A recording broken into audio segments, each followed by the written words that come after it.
Susan, I want to start with you on something. We were monitoring that testimony that Jerome Powell gave on Capitol Hill.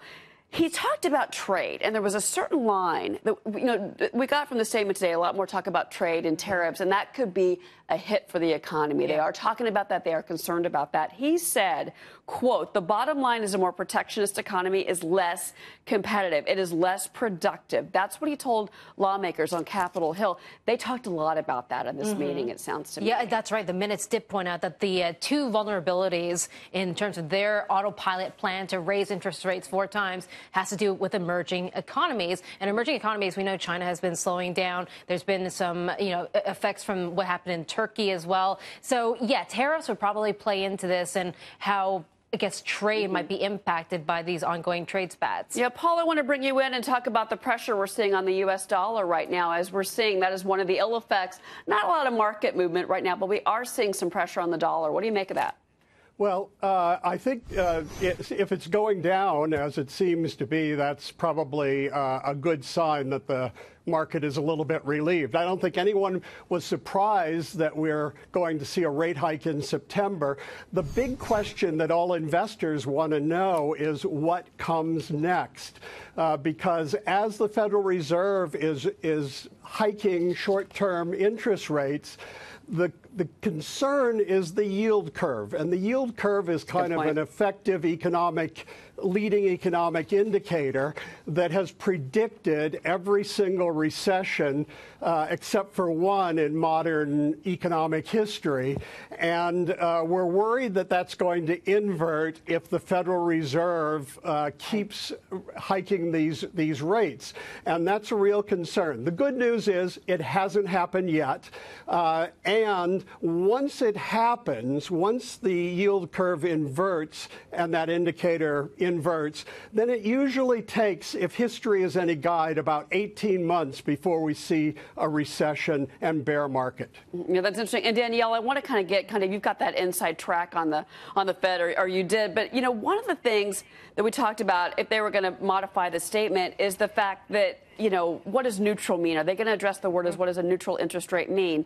And also kind of taking out, like I said, they've been on autopilot with these interest rate hikes. We get so much, heads up now. At some point, they're going to have to kind of back off that, I think.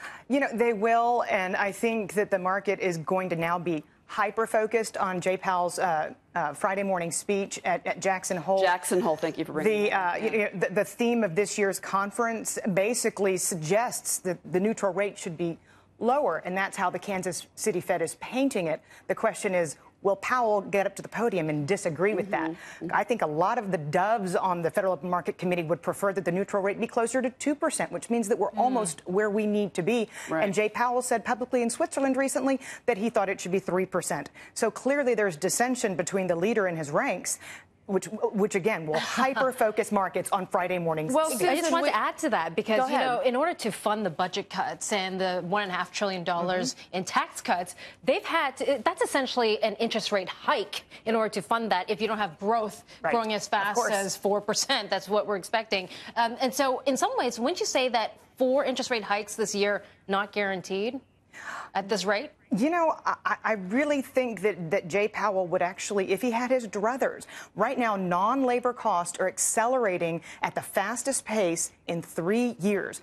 This is a pragmatist who speaks to hundreds of CEOs, and even if it's not in the Fed's inflation data that they track yet, he knows for a fact that inflation is truly hurting companies. He did, but I want to bring back in Paul, because one of the things that they did talk about in the statement, or they did talk about in the minutes, was that, at this point, they're not seeing businesses cut back. They're not seeing businesses start to shave off or, not hire the 10 employees that they were planning to hire, not, cutting back on their spending. Right now, you still have bullish corporations across the country and small businesses, more importantly. You remember, employment is just as important to the Fed as monetary policy is. Exactly. And we're actually seeing record levels of capital spending, partially due to the tax cuts. They're using earnings to do that. We're seeing more spending.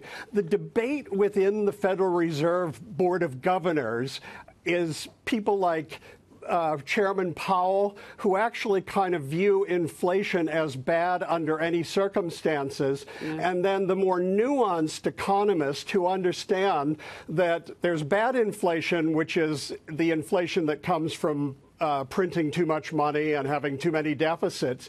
But there's also, we're seeing inflation right now caused by there are too many jobs and too few workers. Wages are going up. People are able to price. They have the freedom to price up, which actually causes inflation, but this is good inflation. Right. This is the kind of inflation that creates economic boom in the country, and we shouldn't be raising rates for that. These two are all set. They keep talking about it, Danielle, but I do want to ask you something specifically, just because of your experience with the Fed. Sure. Is that, you know, and you mentioned Jackson Hole. I'm really glad you brought that up, because I think Jackson Hole potentially is more market moving this week than the minutes that we're going through right now. And a lot of people really wanted to know what Jerome Powell meant when he said gradual hikes were appropriate for now.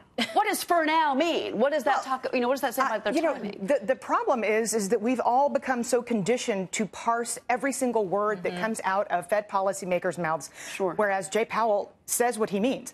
So people on the Fed, leaders of the Fed, used to say that they were data dependent, but their models could sway them otherwise, regardless of what the data was saying. For Jay Powell, if the data changes, he's going to change with the data, and that's all he's saying. I mean, there was something very interesting in these minutes, and that's that residential housing was brought up for the first time. I think if there's any reason that there's weakness in the dollar, which is how we started this segment off, it's because that was a dovish insertion, and I would look to see if his remarks bring up any potential weakening in the economy come Friday morning. Susan, I want to bring up that with you because, you know, we have actually seen weakness in home sales, in particular new home sales. That's helped your retailers, your Home Depot or your Lowe's, because people are like, all right, if I'm going to stay in my home, you know, might as well improve it, make it look better. But that's not an interest rate story. That has nothing to do with it. It's a consumer story. It's because interest rates are still historically low. I mean, you go back to 1982, I think my parents were paying a 16% interest rate on their mortgage. We don't have that. Yeah, no, I would say the consumer is strong, as exhibited by Target earnings today. And existing home sales were down 4 straight months. And that's not a demand side issue. That's a supply issue